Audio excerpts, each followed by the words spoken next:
Hello, my friend.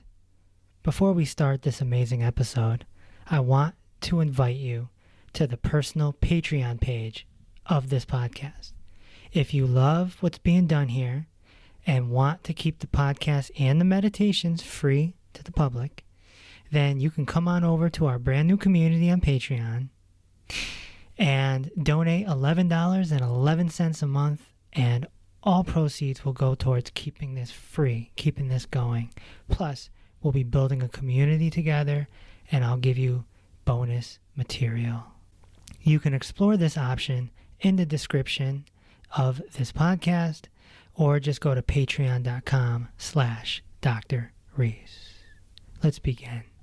Welcome to Inner Peace with Dr. Reese, a program that can help you become liberated in the modern world. Now, here's your host, Dr. Kevin W. Reese. So, what do you know about your chakras?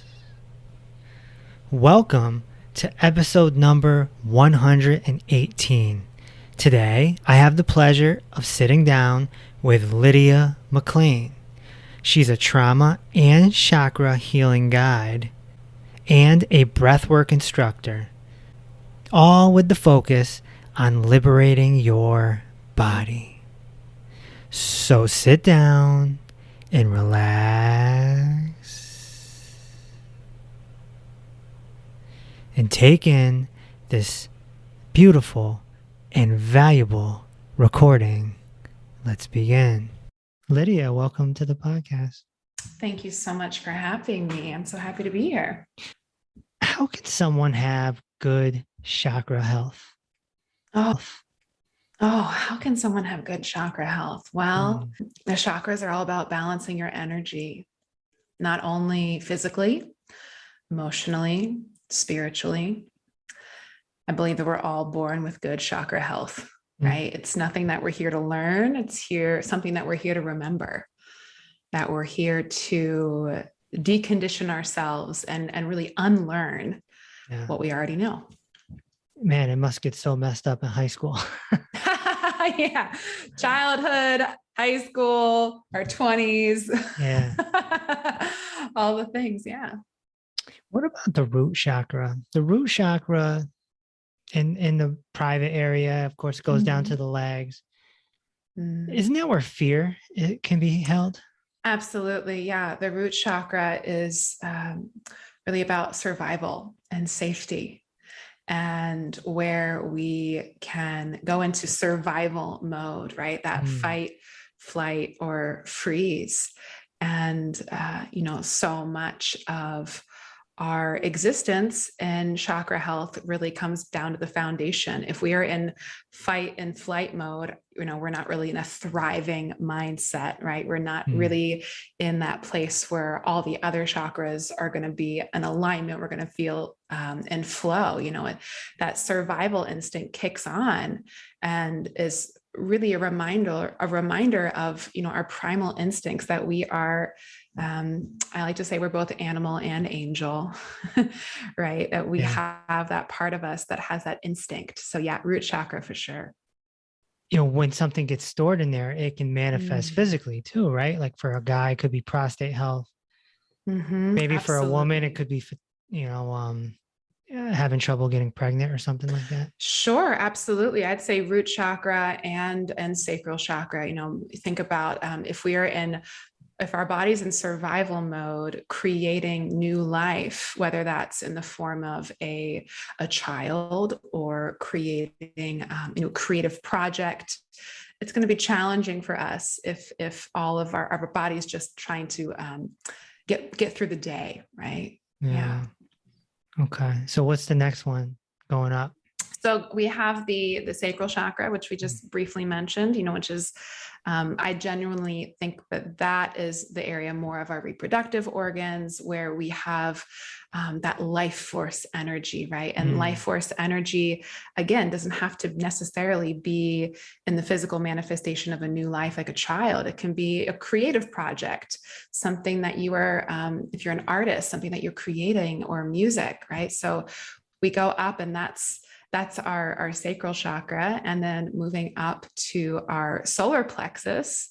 Our solar plexus is, really kind of associated more with our personal power, our sense of who we are, our identity, our ego, our where we experience our boundaries, and kind of this power struggle, right, can kind of move up. Yeah. Should I do the rest of them as well? Yeah, let's go. Yeah, let's do it. So, I like to think about our society as really moving from this solar plexus consciousness about like me up into sort of the greater collective of this we consciousness, up into the heart chakra. And the heart chakra is where we experience, of course, love, but not only receiving love, giving love, the place where we can experience our greatest wounding, and also give ourselves true unconditional love. And we get to explore what that feels like. How do we love ourselves? Yeah, so many times on the spiritual journey, you hear the term finding your heart. Yeah. Or the heart is opening, or a heart awakening. Mm-hmm. And so this is powerful stuff, right? Because somebody could powerful. I've always been a closed off person. Unless there was a woman that I really liked, I'd put my energy into that, my heart into that. But everything else, heart's closed until things start breaking open, and then things change. Yeah. And our heart is also our heart chakra. It's not just our heart, it's also our lungs. And our lungs are often where we store grief, where we really hold our emotion, where we hold, and grief doesn't necessarily mean a loss of life, but a loss of an experience, grieving for, maybe life doesn't work out the way that we thought it would. We're grieving the loss of what could have been. Yeah. So the heart chakra is so, so, so powerful, because it opens up the portal for us to really clean out that energy, which is why I mainly facilitate breath work, which really moves a lot in the heart chakra, and of course all the other chakras, but deeply allowing us to release that grief and that trauma is so powerful. Yeah. And as a heart is awakening, sometimes you can feel a little tension there, right? Absolutely. Right. Is it safe for me to open my heart? Right. We come back to that like root chakra, maybe we've been rejected before for opening our heart. Maybe, we led with an open heart, and maybe, the world isn't always ready to receive all of who we are. Maybe, someone told us to kind of dim our light and to not shine so bright. And we guard our heart, we protect our heart. It's our body's here to ultimately protect us. So it's like, how do we navigate that dance of it's safe for me to live with an open heart, and also to, have those boundaries around that as well. And so, yes, someone can get a little frightened if they start feeling something. Yeah, absolutely. Right. The power of love is huge, right? Who am I? Coming back to that solar plexus, which is our identity. Who am I if I am now trusting love, if I'm opening my heart, right? This might challenge who I've always been, who I've been told that I was, right? The root chakra is all about that community or tribal power. The root chakra is really about our foundational experiences in life, and where did our first places of love come from, which is often, not always, but often from our parents, right? The sense of family and community. And sometimes as we go along this, this experience in our healing journey, we start to challenge the family perspective. We start to challenge the rules. We start to challenge, that kind of dynamic, and it shifts in the heart chakra is really where we experience a lot of this healing. All right. What's next? What's next? Oh, my favorite, the throat chakra. The throat chakra, the honorary chakra of podcasting. The throat chakra here is where we not only express ourselves, but where we release our personal willpower to the will of the divine. The throat chakra is in the healing work that I personally have done and also that I facilitate, it's where I see the most blockage for people, right? We do all of this work and clearing out our lower chakras, we're living in our heart, and yet we have a hard time speaking our truth. We have a hard time expressing ourselves for fear, again, of rejection, fear of, what if someone doesn't like what I have to say? And what if my creativity, what if my expression, my authentic self-expression isn't good enough? So the throat chakra is a very, very powerful place, especially if we've been silenced, especially if we've been censoring ourselves, a very, very powerful place to open up to being a vessel, being a creative expression of the divine. Yeah. What's next? What's next is our third eye, third eye. And our third eye is not only our inner sight, but our connection to our wisdom and our divinity. The third eye is that part of us that can really trust our intuition and that knows things without needing research, without needing the facts, without needing any proof. That concept of seeing is believing, or believing is seeing, right? It's like this idea that, there's so much more than our physical eyes can see, that our third eye sees and senses things, and to really honor that wisdom, and in a world that doesn't always verify that as something that's accurate, right? So it's up to us to trust our own wisdom and to really hone our intuition. Yeah. So for about almost 10 years, I get this buzzing at the bridge of my nose, and it comes and goes. I just had it a second ago. And eventually, as the years went, when I started getting a little more serious about 3 years ago, it started going to the forehead. So I'll feel like buzzing. And then sometimes it'll spread. Sometimes it feels like water dripping. And it's just like, what's happening? Like, what? What's going on? Who knows? Who knows, right? I certainly don't claim to have all the answers, but one of the things I like to encourage people to pay attention to is like the fact that your body's always communicating to you, and that so much of our wisdom isn't necessarily what we think, it's how we feel. And so spirit, our connection, however you define your connection with the higher power, spirituality, is always communicating to us. We all have we're all psychic in one way or another, right? We all have different senses that are more powerful. So for me, my ears ring a lot. And, it's usually I can open up and be like, oh, I'm hearing a message coming through. Or maybe for someone else, maybe it's feeling the vibration through. It's like you're starting to really physically feel something. Or maybe there's some people even have the ability to like sense, sense something coming up. And others, it's something you feel in your gut. Others, it's something you just know. It's this ability to know something without, you just know things. Our body is an incredible antenna. Our third eye is really this antenna for spiritual communication and connection. Yeah. So it sounds like your third eye is online here. Yeah. Sometimes it's intense. Sometimes it just lasts for 10 seconds. Sure. I can't call it. Yeah. There's so much mystery in it, and so much that we can't explain, but yet we experience. But,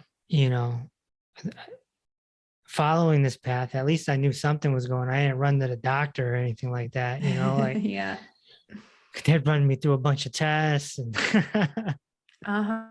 Yeah. There's so much that our Western world can't explain. And, ultimately it's, trusting what you know. So last is the crown, right? Yeah, certainly. Last but not least, actually, I'm teaching a course right now, and we are entering the Crown Chakra tonight.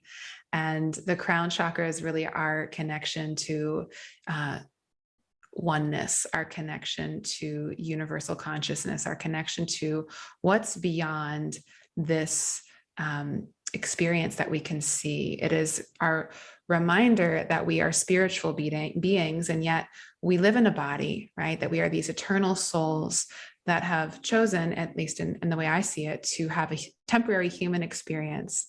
And, you know, we can't bypass the body. We can't bypass the fear, the relationships, the ego, the grief. You know, we can't bypass all of these, the anger, all of the human emotions, that all of this is a part of our experience. And the crown chakra really helps us to navigate the dark night of the soul. It helps us to come back home to who we truly are, and that we are spiritual beings. Yeah. And this is where we connect with more that angel body, right? That we are both, you know, animal and angel, that there is a part of us that is divine. Yeah. Which one has sex, animal or angel? I think maybe the animal a little bit more, but I think that sex can also be very spiritual. So I think and so many people find that, you know, the experience of expressing our sexuality is really the gateway to merging both sides of our experience, you know, that we're in these bodies to experience pleasure, and that sex is a big part of that. Tantra. So you mentioned dark night. That's something I've been going through since February. That's 8 months. Yeah. And so at first it was scary, and then I was like, then, you know, it becomes like trust the process type thing. So I think that's how I found your page. I saw a video of you crying.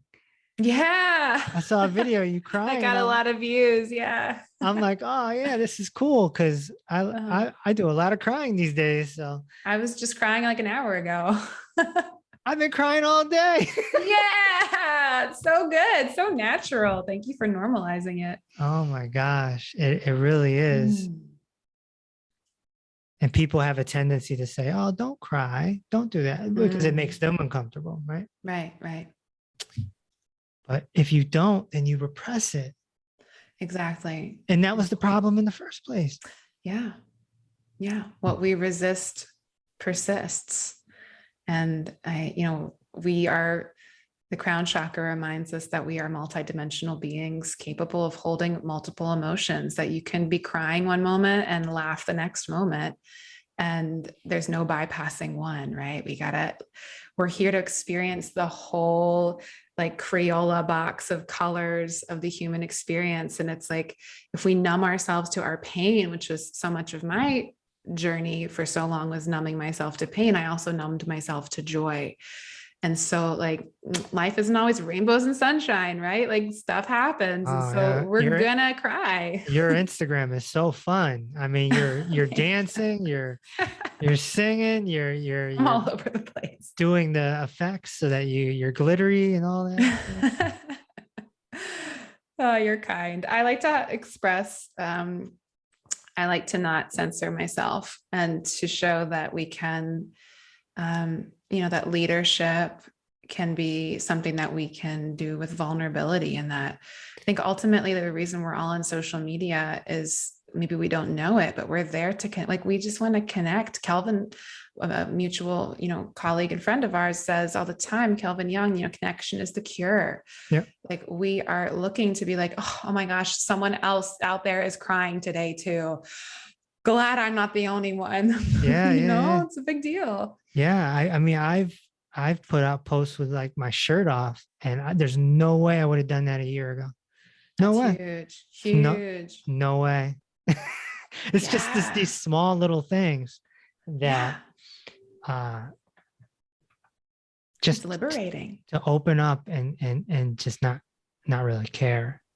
Yeah, it's huge. It's huge that I think it's a big part of the spiritual journey, is getting to the place of the experience where we let go of the need of how someone else perceives us, the need of outsourcing our personal power and our personal approval to someone else, and being like, you know what, I really don't care, because I have created safety for myself. I really approve of myself. I approve of myself with my shirt off. I approve of myself crying. I approve of myself however you want to express yourself. It's like, if we can give ourselves if we all lived in a world where, and it's happening now, that we all are healing and improving of ourselves all the time, like what a very different reality that we live in. What makes you cry? What makes me cry? Oh my gosh. Well, I love to cry. I love crying when I'm happy. I love crying when I see other people experience like incredible emotions and life experience. Like one of my clients just got engaged and I totally cried. I just sobbed for her just to know, I know how much she wanted that. And it brought me to a place of, extreme joy. I also cry when I feel, sick of my own story. I've been crying a lot about, just like I cry from exhaustion sometimes of like, I'm just tired of this, my story. I also cry at like really sappy music. Crying it's so good. We can't really quantify or qualify it. It's like, we just do, it's like the hormones that are released, it's so deeply healing. And sometimes I'm doing breath work. I was just in a class. I took a breathwork class last night and I was crying and I was like, I don't even know why I'm crying. And I was like, this is great. My body is just taken over, Yeah. Yeah. I always look at it like kind of like a volcano. It's just erupting. It's just, assuming it's a big cry. It's just releasing what it needs to release. Yeah. Some people cry when I get angry. Some people would say you're just burning off karma. Yeah, absolutely. Right. And that's so much of our conscious mind isn't maybe even aware of it. We're just running through it. I think the big one is guilt. Yeah. We can feel guilty for so many things. Yeah. It's interesting because I had Rabbi Manis Friedman on this podcast, very well-known rabbi. And I mentioned guilt. And he's like, there is no guilt. He's like, guilt's in the past. It's gone. True. He's like, who invented guilt? He's like, us Jews, we invented guilt. That's what he says, right? So he's right. Yeah. And wrong at the same time. But we manifest. We hold on to the guilt. And then the only way to cure it is through forgiveness. Absolutely. It's the only way. Yeah. That's that power of the heart chakra, right? That guilt, that shame that we carry. It's like that the power of forgiveness and the power of love, right? As like cheesy as that sounds, it's like, no, like the power of love is something that we cannot define. It is beyond our understanding. And it's through love and self-forgiveness. I think all forgiveness in many ways is self-forgiveness. And it's like a constant practice and cycle of like getting to know what triggers you, what makes you feel guilty, what makes you feel ashamed, like getting to know your own story, your own hamster wheel, right? That own thing that we can say like, I'm going to stay in this constant practice of forgiveness. And that's why the heart chakra is so powerful, man. It's a constant practice. Totally. I didn't even know it was a thing until recently. And, you dive into it and you're doing it every day, day in, day out. It's like, what they call the pain body is just spewing. It's just spewing like that volcano. Oh, yeah. It's a detox.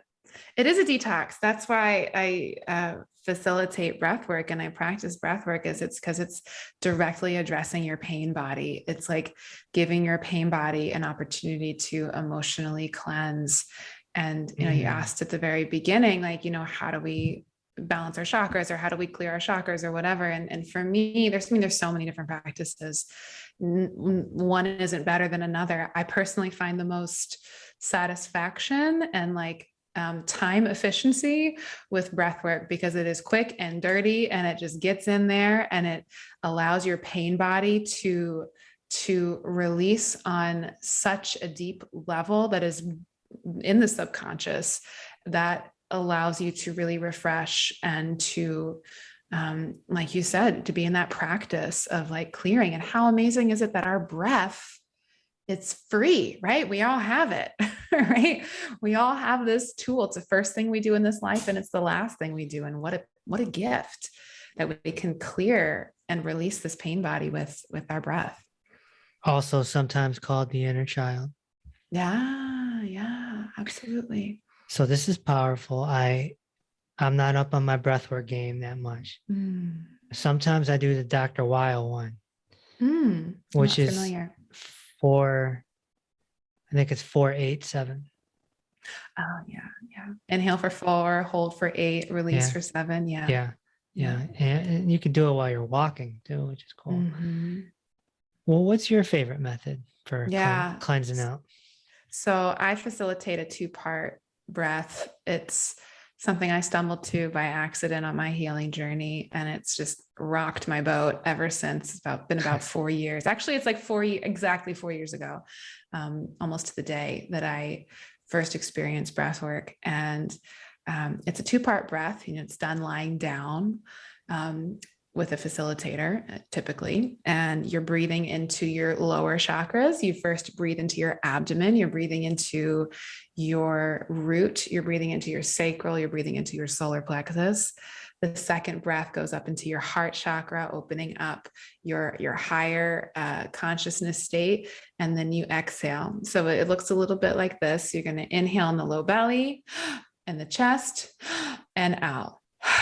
So it's lower chakras, upper, and out. And you do that for about, you can do it for 5 minutes, 10 minutes, maximum is like a half an hour. And it takes your body into such a vibrational state, similar to a plant medicine or a deep, deep, deep meditation, that you can approach your pain body from a more, a more visceral way of experiencing it, so that you can really let it go. That's my favorite every week. is there a visualization that goes with it? It depends. So it depends on when you're working with a client. Typically, if you're working one-on-one, you're talking to someone the whole time. So, you're guiding them through. Maybe perhaps, you start breathing and you might feel some like deep pain in your sacral chakra. Let's say that you've had a miscarriage, and it's coming into my consciousness because it's something I've been holding space for others for that a lot recently, and say that, there's some pain there. There's some, maybe you walk the client or you walk someone through, like, what does it feel like there? It feels like sticky. Maybe it feels like there's like a dark color in there. Maybe it feels tense. Maybe there's a sound, and you guide someone to release sound and to release through their breath, and to use their hands to really move that energy out of their body and then replace it.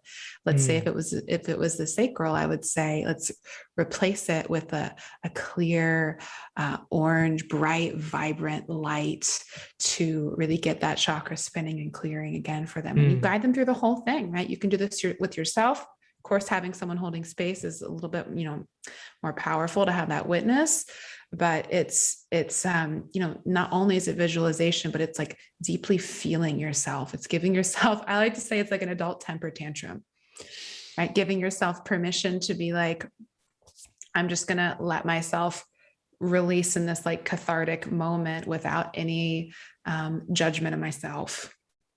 It's powerful, really powerful. And so people start crying a lot. Typically, yeah, crying, sometimes laughing, right? We know trauma is stored in lots of different ways and can express itself. Movement. I often recommend like shaking, kicking, screaming, letting all of that to come out. You do this while you're lying down. So, you're safe, and you are staying kind of on your own mat, as it were, right? You're staying in your own place, but you have full authority to have a sovereign experience of moving through, really allowing your body to release what's no longer serving you. Do you have any men doing this, or Oh yeah. Oh yeah. Yeah. One of the most powerful circles I ever facilitated was all men. It was specifically all men in recovery. And it was like, it just to have spaces where men, especially, I love co-ed groups. Actually, I really love when men and women get together and do this work together. but just to see that vulnerability, and there's more and more men facilitating this work. There's more and more men getting in touch with their softer side and really leaning into, kind of taking off that mask of this like toxic masculinity of like, and being like, I'm allowed to also tend to that little boy inside who has hurt feelings and wounds. So powerful. Wow. Yeah. Yeah. There is a little boy there. There is. That little boy is usually the one that needs the healing, right? Yeah. I was talking to him last night. Yeah. It's like we could have all these, and oftentimes in a breathwork experience, what I guide and encourage people to do is, have that conversation with your little child, like in your inner one, whatever age comes to mind. Like, let's say what age.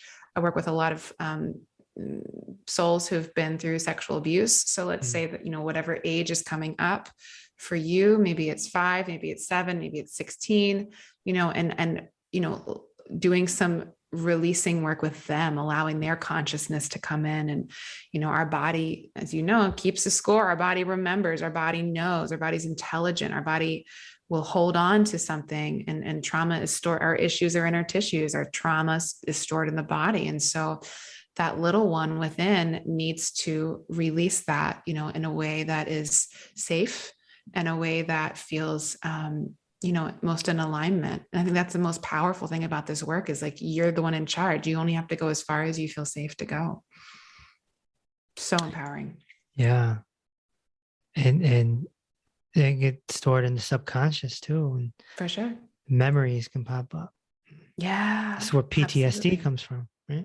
Yeah, absolutely. And that's, I think marrying the breath with a variety of modalities, and, it takes a village, right? When we're working through, I work with a lot of like therapists who, they do like they're talking out, doing that talk work, which is so important. And then they come to do breath work to run it out in the body, right? To run it out in the nervous system, and like pairing multiple modalities, especially when we're moving through PTSD. It's so important to cover really a truly holistic perspective of healing. So how about you? How about you? Yeah. Go for it. Have you had long dark nights episodes?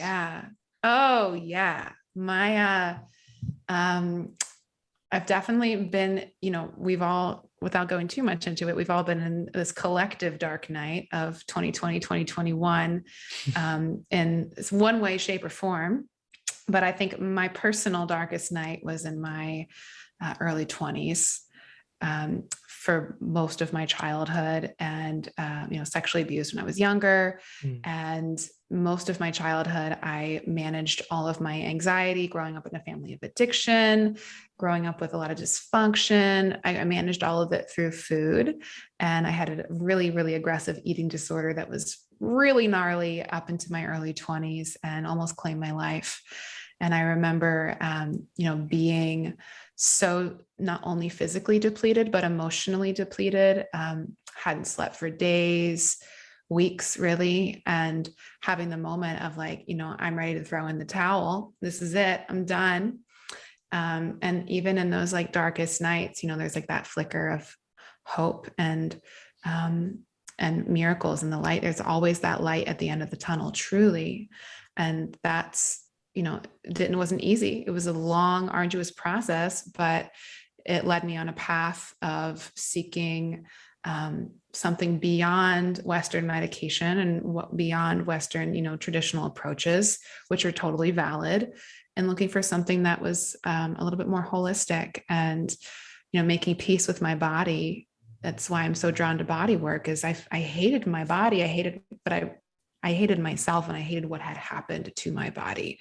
Is really where that came from, and how I allowed my body to be mistreated, and a lot of shame, a lot of guilt. Sure. And, and how that's unpacked for me. And I've been actively healing that for over 10 years now. And it gets so much better. I'm so grateful for it. That's the best part of the dark night of the soul, is when we can be like, we're down the path a little bit farther, and we're like, I'm so grateful that happened. It sucked. But I'm grateful because it gave me, it took me on that path, that unexpected journey to people and tools and guides and healing that I never would have otherwise encountered. Yeah. It inspires you to be a seeker. Yeah. And to help other people do the same. That's the Yeah. biggest thing, and why I love talking about this, and grateful for the opportunity to connect and to share with, someone else who's a seeker, is like, we seek this first for ourselves, and also knowing that, like, by us healing ourselves, we are also healing the collective. Like, everyone gets to do this. Everyone is capable of healing this. Doesn't matter how dark of a night it's been for you, that it's never too late, and that you can turn it around. You can. Are you sleeping better now? Oh yeah. Sometimes I'm up, but I have a very, very healthy relationship with sleep now, thankfully. Very thankful. I would not wish that experience on anybody. Yeah. Yeah, I've been there. Yeah, it sucks. Yeah, 2 nights is pushing it. Mm-hmm. I don't know what 3 feels like. I don't want to know what 3 feels like. You don't want to know what 2 weeks feels like. Yeah. You start to see things, lose things. Deepest dark night of my soul, and deep PTSD from that experience for me, and something I could kind of lean back now and be like, wow, my nervous system has really run that out and has released that story. And that took a really long time for me to let that go. But I know that so much of it was sped up by really creating safety in my body through, chakra healing, through breath work, all of that. And that's why I'm so passionate about it. Cause I'm like, whatever it is you got, like this, it's nothing too big for this work. So the breath work helped with the sleeping problem. Oh yeah, absolutely. Absolutely. And, I really realized it was something that plagued me up until my mid-20s, and was a lot of anxiety, just deep rooted anxiety. And what breathwork has helped me do is to address it. Like, I did all the conscious work, right? I was taking all the right supplements, doing all the right circadian rhythm things, right? And yet my body was like deeply afraid at night. And there was something that just came online for me. And breathwork helped me really get to the root of that story, and to let it go, and to know that this too shall pass. And it did, and it does, right? Things that seem really heavy for us in life, they will pass. They will pass. Yeah, I mean, for me, I had to come to the conclusion that, well, I slept before this. Yeah. So this is an episode. Exactly. It's not permanent. Exactly. And, when I stopped caring as much, when I started sleeping. Yeah, it's exactly what it is. And isn't that true about like everything? I had my background before I got into healing work was as a professional singer. And so much of my identity was around using my voice, and was around my relationship with my body on stage, and all of that. And around the same time as my eating disorder kind of started to like rev up and I wasn't sleeping, I was also experiencing big performance anxiety, right? Went on all the meds, sought out all of the ways of numbing myself out just to like get on stage, right? And what I realized is like, I went to a hypnotist actually about this. And one of the things that we worked on was like, you got to stop caring about it so much. I realized that I was holding myself to this like code of like this unattainable perfection in my life, whether that was around my body or performing or, my relationship or whatever. And, you got to let yourself off the hook and like accept your imperfection. And the second I started to find pleasure in my imperfection and to let myself be really raw and real and perfectly imperfect, the more I started to sleep better and I started to feel safer. And now I don't even think about it. If I have a sleepless night, I'm like, okay, it's going to pass. And like, whatever, my body knows what to do. It's like trusting your body, that your body is like way smarter than you are, your body's so intelligent. What a gift. Yeah, I had one last night. Yeah. Yeah. And tonight it'll be so much easier. Yeah. Yeah. Yeah, there's something with this moon. I don't know, because my last one was 8-8. I remember because everyone was talking about the Lion's Gate or whatever. Big one. Yeah. And today is 9-8. So yeah. And that Virgo new moon, I think anytime there's like I'm not like a huge astrology buff, but I, know enough. And I think that anytime there's like a moon shifting and there's, whether it's a new moon or a full moon, it's like, ooh, especially as someone who's sensitive, we feel these things and we kind of feel it a little bit more. I definitely felt a lot of heavy moving energy this moon for sure too. So you're not alone. yeah. So breath work. I got to get on my game. Yeah. It's some powerful stuff. Really powerful. And you'll sit there and do it for how long? I mean, what? So I personally, if I'm going to practice, I will, I go to a circle. I personally find a lot of power in going to groups, not only for the accountability, but also the connection. And also that when we do this work as a collective, there's like a frequency that comes online when we can really, we're all doing this together, and it really does amplify your intention is what I find. So it also helps me because if I'm at home and alone, I can get distracted, I can come up with an excuse to not do it, even though I know how powerful it is, right? Because our resistance is like a real thing. And so you lie down. I have, when I hold space for clients, I have a group tonight. Like I will make a playlist. We will open up the circle, it is a sacred space. So we open up and invite spirit to communicate through us through our breath. And, all we're really doing in a breath work circle is passing spirit around, right? We're passing breath around. And it's an opportunity for us to share what's on our hearts, to be witnessed, and then to lie down and breathe for like half an hour, 45 minutes, something like that. And to have that clearing, but you can do it at home in like 10 minutes and get like a good pick me up. It can be doable. It doesn't have to be something that is this like, I'm going to block out 4 hours of my life for, You can also do it as you're falling asleep, right? I typically don't recommend this style of breath work for going to sleep because it's active, right? Okay. Sometimes it can create, it's great in the morning, but at the same time, I also have fallen asleep during breath work. Sometimes if our body is that tired, it'll just put us right out. But sometimes the active breath can really stimulate us. So for a more like relaxing night's sleep, I like to do just a gentle alternating nostril breathing. So that's just, you can sit up in bed or you can do it, lying down. So you just block one nasal passage and you inhale. And then you block that one and you release out. Right. And the balance is your left and your right hemisphere, your masculine, feminine side. It creates more of an equilibrium. So you can just drift off. Do it for like 5 minutes. Okay. Yeah. Really, that's what I recommend to people if they have a hard time falling asleep. Do you like to manifest when you have an orgasm? Oh, yeah.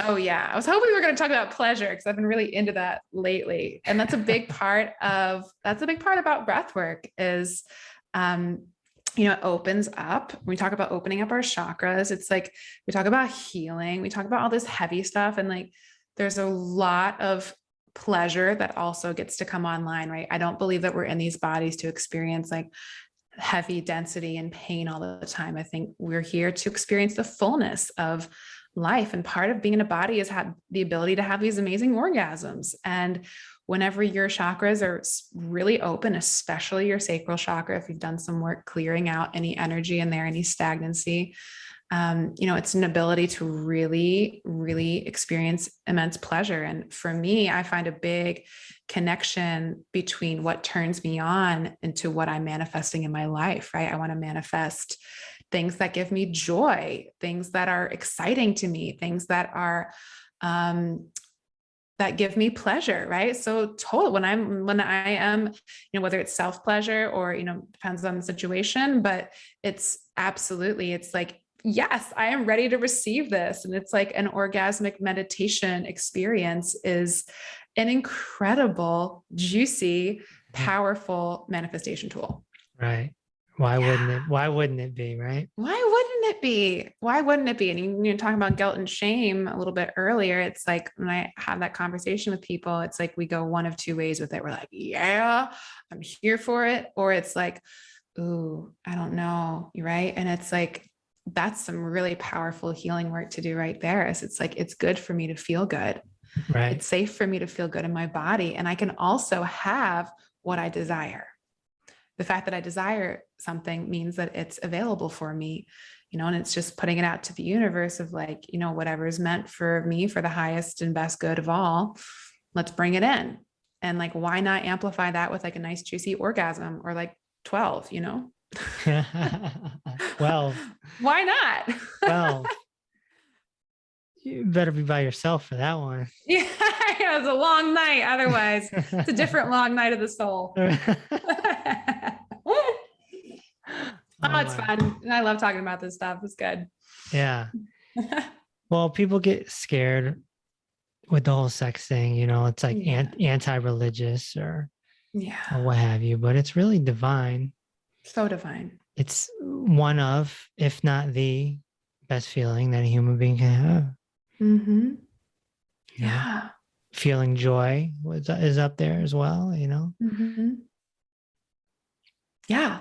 It's my favorite mantra when I'm working with someone who is feeling some resistance around that or feeling like unworthy, right? That's usually like a heart chakra thing. Like I'm unworthy of feeling pleasure.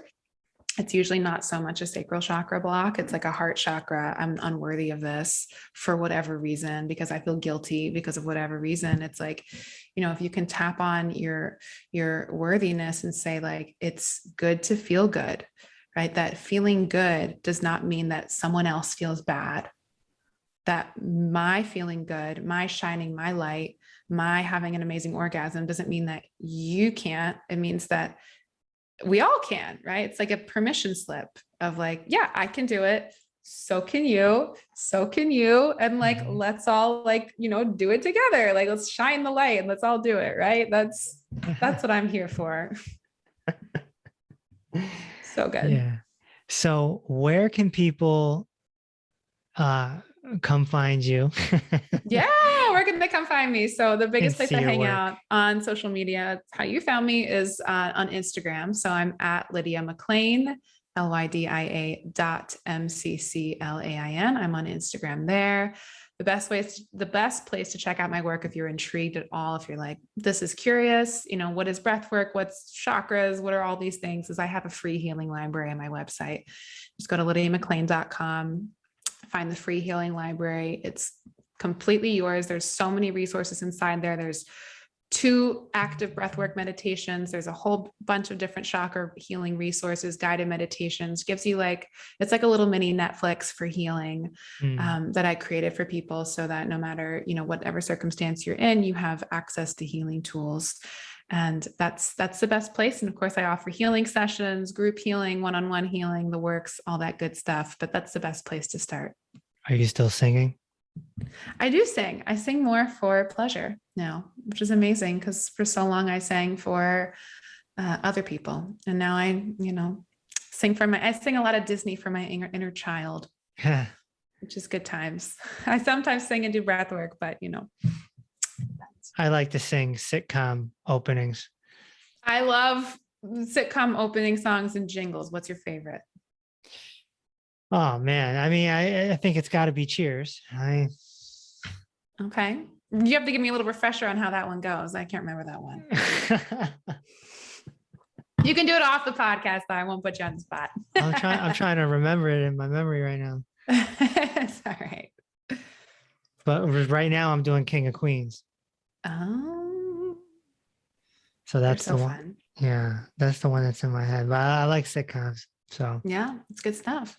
Cheers has Good got to be stuff. Cheers is the best one. Yeah. All right. Solid stuff. And I used to be in the music business, so I understand what you mean. Yeah. It's a chase. You're always chasing your tail. You're always chasing the next victory.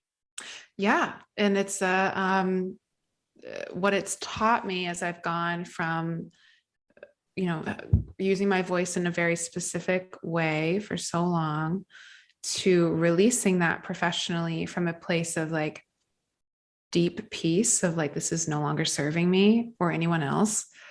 And coming from a place of like really being this like starving artist mindset of like starving in every facet, right? Starving my body of love, starving myself, right? It's like this endless, never enough cycle, right? And like now moving into like, I would say I'm a thriving artist now. That's like now what I say, that's my mindset every day. I try to find that place of thriving, even if, I'm in a difficult experience, because life happens. It's like, how can we find that ability to thrive? Because it's what we're all here to do. Yeah. Not survive, thrive. Mm-hmm. That's right. Lydia, it's been a pleasure. Oh my gosh. Thank you so much for having me. This was so great. Speaking of pleasure, it's been a pleasure. It has been a pleasure. Truly, truly bringing so much joy to my day. Thank you for having me. Thanks for listening to Inner Peace with Dr. Reese. If this episode opened your heart, feel free to share on social media and tell your loved ones. Also, be sure to subscribe so you never miss an episode. Until next time, may peace be with you.